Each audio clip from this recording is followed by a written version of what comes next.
একজন অনলাইনে প্রশ্ন করেছেন, মাদ্রাসায় হুজুররা অনেক সময় ছাত্রদেরকে হাত টিপায়, পাও টিপায়, মাথা তেল দেয়, এগুলো জায়েজ আছে কিনা? এই প্রশ্নের উত্তরে পরিষ্কার ভাবে জানাতে চাই, সম্পূর্ণ হারাম। হুজুররা করে দেখে কি হালাল হয়ে যাবে? আমার জাতি ভাইরা করে দেখে কি আমি ছাড় দেব? ছোট ছোট বাচ্চাদেরকে দিয়ে শারীরিক খেদমত নেওয়া, হাত টিপানো, পা টিপানো, এগুলো জায়েজ নাই। এগুলো গুনাহের পথকে উন্মোচিত করে, এগুলো অসভ্যতা, এগুলো নোংরামি। ইসলামের নাম দিয়ে এগুলো কখনো জায়েজ হতে পারে না। প্রিয় নবী সাল্লাল্লাহু আলাইহি সাল্লাম কখনো তাকে কোন সাহাবী গায়ে হাত দিয়ে খেদমত করেছেন প্রমাণ করতে পারবেন না কেউ? বলেন তো আলেম ওলামারা আছে কোন হাদিসে যে নবীজির মাথা টিপে দিছে, পাও টিপে দিছে, হাত টিপে দিছে, জিহাদের ময়দানে এত ক্লান্তি হয়েছে, পাইছেন কোথাও আপনারা? তাহলে এগুলো কোত্থেকে আসছে? বাচ্চাদেরকে দিয়ে শারীরিক খেদমত করলে সেখান থেকে হাজারো অনাচারের পথ উন্মোচিত হয়।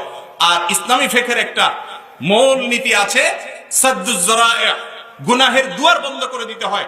আল্লাহ তাআলা বলেছেন, লা তাকরাবুজ জিনা, জিনার কাছেও যেও না। যেই কাজ আমাকে মন্দ কাজের দিকে নিয়ে যাবে সেই কাজও হারাম হয়ে যাবে। কথা কি বুঝাতে পারছি?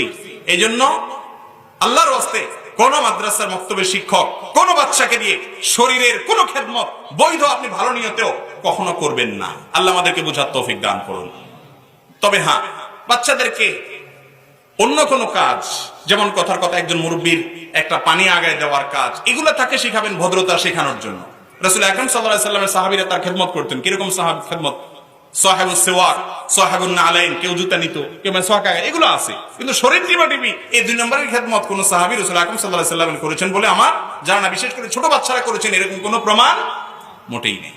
আল্লাহ তাআলা আমাদের বোঝার তৌফিক দান করুন। যাকাত কি পড়ালেখা খরচের খাতে দেয়া যাবে? সাধারণ পড়ালেখার যদি একান্ত জরুরি পর্যায়ের হয় এবং সেটা করার মতো তার কোনো অ্যাবিলিটি না থাকে, তাহলে সেক্ষেত্রে দেওয়া যাবে, সাধারণ অবস্থা দেওয়া যাবে না।